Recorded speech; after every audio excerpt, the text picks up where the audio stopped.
कभी पर्वत को लांघो, कभी उड़ता जाए अकेला, वो तो लंका जलाए अकेला। कभी उड़ता जाए अकेला, वो तो लंका जलाए अकेला।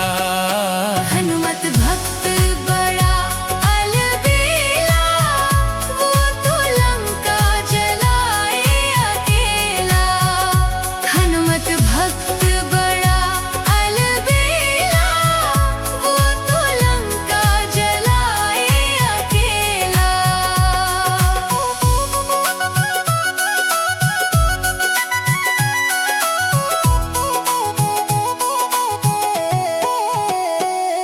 कभी लंका के द्वार, कभी लंका के पार, कभी लंका के द्वार, कभी लंका के वो पार। कभी लंका के द्वार, कभी लंका के पार। कभी लंका के द्वार, कभी लंका के पार। वो कभी लंकिनी को मारे अकेला, वो तो लंका जलाए अकेला। कभी लंकिनी को मारे अकेला, वो तो लंका जलाए अकेला। हनुमत भक्त बड़ा अलबेला, वो तो लंका जलाए अकेला। हनुमत भक्त बड़ा अलबेला, वो तो लंका जलाए अकेला।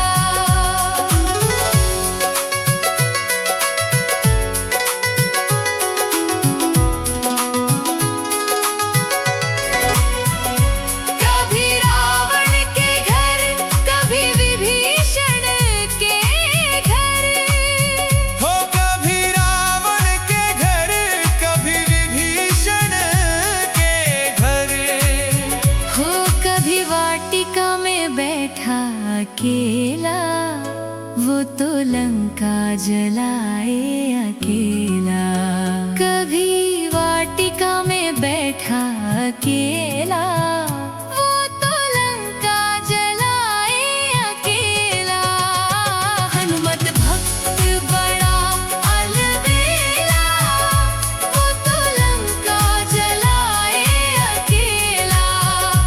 हनुमत भक्त बड़ा अलबेला, वो तो लंका जलाए अकेला।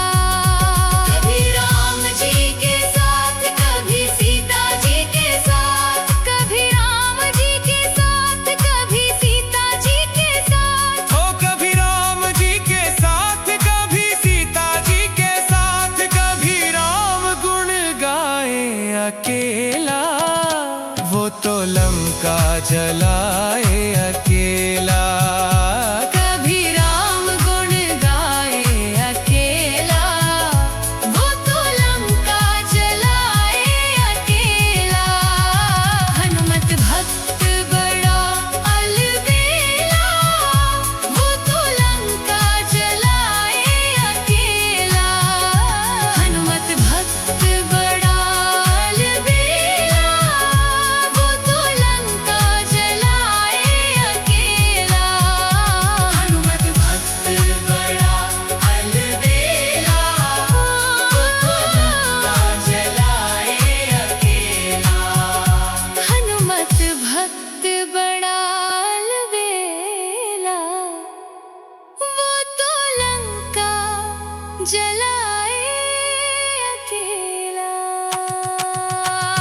हनुमत भक्त बड़ा अलबेला, वो तो लंका जलाए अकेला।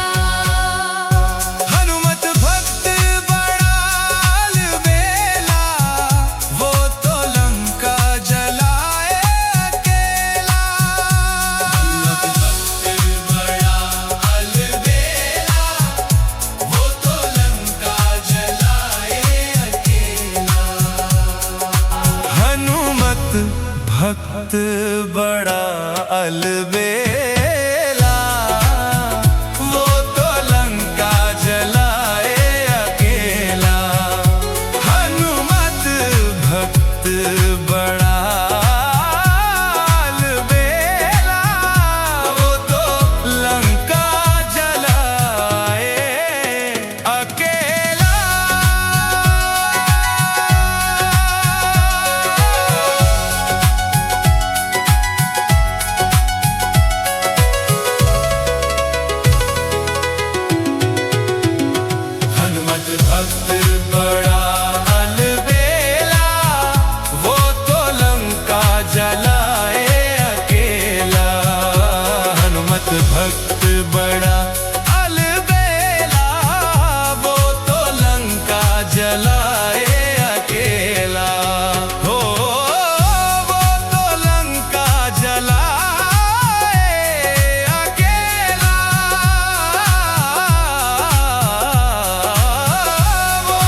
अगर आपको यह पसंद आया हो तो इसे लाइक, शेयर और हमारे YouTube चैनल रेनबो ड्रीम्स 33 को सब्सक्राइब करना न भूलें। If you enjoyed this, don't forget to like, share, and subscribe to Rainbow Dreams.